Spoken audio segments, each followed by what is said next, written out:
2011, I went to visit my brother who's a Peace Corps worker in Tanzania.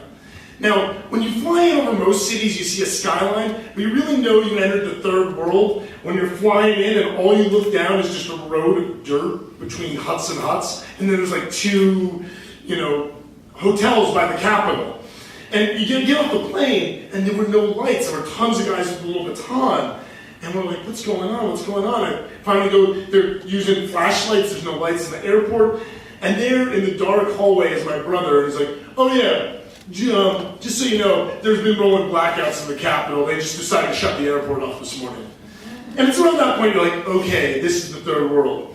But the funny thing being white there is like, my brother was kind of like running both worlds. He was a local, but he was also viewed as a tourist. Instead of doing what all the local tourists do and getting a cab, we got in the minibus. There was a minivan, probably like 27 people in it. And we get in, and they're like saying in Swahili, like, oh, white people, white people. And my brother goes, yeah, in Swahili, goes, yeah, white people. Which like gets everyone there laughing, like, oh my God, the white people know Swahili.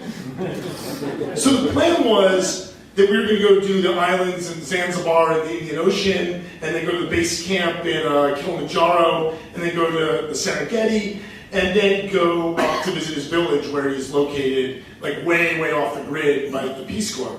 So it's really wonderful, and you see all the sights, and you realize it's all tourists because they don't tax the people. The only thing they charge is they charge tourists. They make all their tax money on charging the tourists entry fee to national parks and to hike the mountains.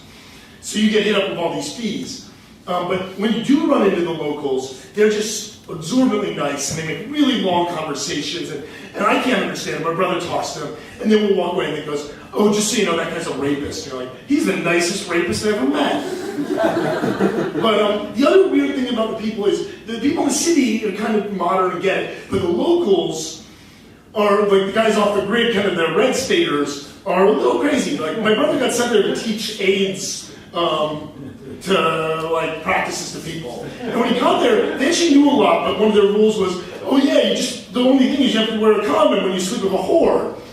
And he's like, no, there's a lot more to it. But then like classes would get derailed, and he'd be like, it had been owned by Germans during World War II, and the Germans had supposedly buried all their gold there, so the AIDS classes would get derailed into like, where did the Germans bury their gold? Or like, one of their big issues they were having in the presidential election was the albinos' livers were considered magical, and the president had to run on a no killing albinos for magical livers. Which makes any of our issues as a red blue state country look not sensible.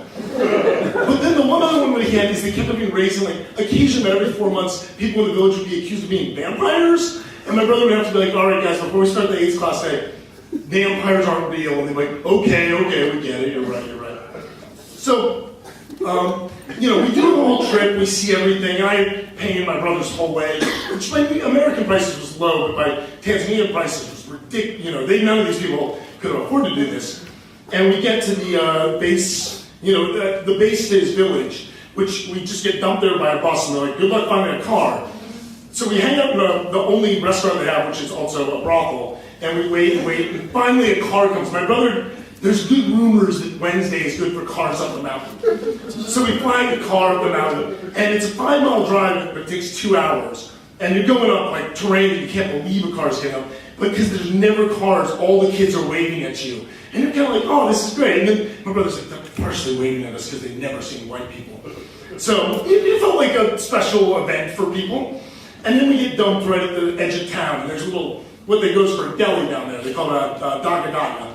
So we go in there, and there's, all the stuff, but because they were German, the few name brand items are almost all German. And meanwhile, I noticed that the owner of the business is acting really weird to my brother. He's not acting nice like everyone else. And I kind of noticed that, but I go off and look at all the products, and I noticed that the only American things I can see is there's Obama cough drops and WWE juice packets are the only things that make it over here. I was like, that is a weird image of America. The president has cough drops and wrestlers giving you juice. So my brother, we leave the deli, and he's like, yeah, he was acting really weird. So we go to his house, and his house is, by our standards, a shed, no power, no electricity. Power and electricity is the same thing. But there's an outhouse in the back where you have to, it's just a hole and you poop and that's it. And the reason we stopped at the deli was to buy what they call party paper, because they don't understand toilet paper in the rural areas. They just use it to stream for high school graduations. And so we buy party paper so that I can poop in there. My brother's got used to it. And so we dump our stuff, we're settling in. My brother's like, hey, just, you know, I gotta go check. Every Peace Corps worker has a local liaison between the government and the Peace Corps. He's like, I gotta go check my guy, tell him I'm back in the town. All right, so I started settling up. I had some surprises from my brother. I bought a bottle of scotch, went to a really good cheese shop and found a cheese that they actually said wouldn't melt for about 10 days. Put that out on the desk, was ready for him to come back, like, I brought you some gifts. Comes back about an hour and a half later, he's like, really puzzled. I'm like, hey, what's going on? He's like, the reason, remember the deli guy was acting weird? I'm like, yeah, he goes, my boss said that a bunch of people in the village think we're vampires. I was like, no, I've been called lots of things. I've been called fat, loud, a jerk, but I've never been called a vampire. And I was really puzzled. My brother goes, no, hold on. I didn't really explain. He's like, the vampire here, it's not like a sexy Twilight vampire, which makes you, it's more like a black magic-y thing. Which first of all makes you realize that, like, if we've all been inundated with PR from Twilight, they sadly could be doing better and getting the image out even deeper into the world. But it's here more like a black magic thing. And what happened is, right before he left, one of the older villagers had died the night he was leaving to come meet me. And 2 hours, you know, as a Peace Corps guy, you're kind of like rubbing elbows, kissing babies. So he went there to, you know, see how the guy was doing, said hello, gave his best, and then left.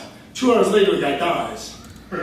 Now, then, you know, everyone's like, oh, he's got a lot of money, he's an old rich man, he's, you know, for their villager standards. When my brother's out with me traveling the country, they're like, where's his money? Move out, get all the things out of his house, there's no hidden money. And they're like, somebody must have taken the money. And then they look around the village, he's not here. And they call him Dottie, they're like, Dottie's not here. And they're like, and who's the smartest person around here? Now, given that he's going to college, Dottie. And you'd be smart if you had black magic. And none of us could ever afford to go to any of these places. You get a lot of money. And that guy had a lot of money. Dottie probably took the money. And some of those don't match up, except then you just jump to the assumption that there wasn't a theft, that it was black magic, and that it was vampires. So they just decided Dottie must be a vampire. And then I come strolling into town, and they're like, well, if he's a vampire, this other guy's a vampire. Which I guess I get that logic. If you got one vampire, you probably get two. So they always start thinking, like, well, what do you do? How do you convince people you're not a vampire? And all you have to do is, like, think of Salem, Mass, and you realize convincing people you're not, you know, paranormal is not a very easy activity once they've really gotten their heads. So we do what we were bred to do, and we eat a lot of cheese and drink way too much scotch going over the issue. Now, average Tanzania, no matter what they do, they own a farm, and they get up at 5 to plow the farm. Now, my brother on the government dollar, because they're all farming until about 10 a.m., he just sleeps in until 10 a.m. So we're hungover from the scotch, and suddenly we hear, like, talking outside. Now, I know we all have woken up in places you didn't think you'd be before, but to wake up and, oh yeah, I'm on the floor of rural Tanzania. Oh wait, people think I'm a vampire. It's one of the stranger ways in life to wake up to. And there are guys outside, and they go, Dottie, whatever the name there in Swahili is. And then he goes out, and he's kind of like just in his boxers and a t-shirt. And I look out the door, and I'm still laying down. And there's 4 guys, and they're all, you know, just coming from the farm. Which means 2 of them have machetes. Now, I do not honestly think that they were bringing machetes for violent purposes, but I don't care if your grandmother's holding a machete. It just instinctually suggests some level of awful violence that you have no part in. So I was suddenly like, the guys outside, they have machetes. And they're like, Dottie, you got to go. You got to go. And he's like, well, can we get some stuff? He's like, you got to go. Go get change and go. And now we, you know, have the scotch breath, and I haven't pooped in the hole yet. But my brother's like, they're really mad. They're going to get the schoolmaster, meet us out at the edge of town, and we're going to discuss this. But they want us out of town until this gets settled. So I put on my boxers, and I have my shirt on, and we're kind of pushing out of town. And the whole way I'm thinking, like, first of all, tourists come here, and they climb Kilimanjaro, they go to the Serengeti. But this is the true African experience. Like, this is something out of, like, Swiss Family Robinson, or Tarzan, some 50s horrible racist version of what visiting Africa is going to be like, being escorted out by a 2000 machete and 2 other guys. Finally, we get to the edge of town, and we're just kind of sitting there. And it's clear they want us to go even further, but they're, as much as they hate vampires, they're kind of tired of pushing us further. So we're waiting there, and one of them goes back to get the schoolmaster, the headmaster. And at lunch, all the kids leave. So all the kids see Dottie, and it's the same kids that waved at us at the car going up, and they're like, they don't know we're vampires, they're happy to see us. And finally, the headmaster shows up. He's like, what is going on here? What is going on, Dottie? And he actually speaks English. He's been to the capital. He's even been to Mozambique, which makes him like the most worldly man there is. Now, I guess the one thing I do get from these guys is, as crazy as being a vampire was, we're 2 white guys that have, they've never been to New York, they've never been to America, they've never even been to the Capitol. All they know is that our president makes cough drops and that our wrestlers sell juice. And so as crazy as being vampires, maybe we're crazy because we've come all the way up to this off-the-grid mountain and just expected that that's normal and expected them to deal with that. So they kind of explained that to the headmaster, and the headmaster goes, well, guys, their money is strong, ours is weak. I've been there, I've been to Mozambique, I know all about this. And they're like, okay, but what about all their traveling? And he's like, the money, it's strong. And they're like, okay. And you kind of see them, instead of getting mad, they realize they've kind of been wrong. And they just kind of like, okay, you're right. They're not vampires. It's like, and think of all Dottie's done. He's helped the village. And he even taught you that class about not being vampires. Which I think is weird logic, because if I was a vampire and I had led a class, I would teach people that we're not vampires. But somehow, the fact that you taught that class, we teach that class. So finally the guys are like, okay, you can come back to the village. And suddenly they forgive us that we're vampires. And the headmaster was like, thank you for making that all cool. And he goes, Dottie, my brother had been brewing his own wine. And he's like, do you have any more of that ginger wine you've been fermenting? And my brother's like, I'll do you one better. I've got this Scotch stuff. And the headmaster's like, I had that once when I was in Mozambique. And so he comes back to the house, and then some of the other villagers come back to the house, and I can't understand what they're talking about. And as much as at the start of the day they thought we were vampires, by the end of the day, when they're really drunk and I'm really drunk, the one thing I can say, we may be very different people, but darned if we didn't all enjoy booze. Thank you.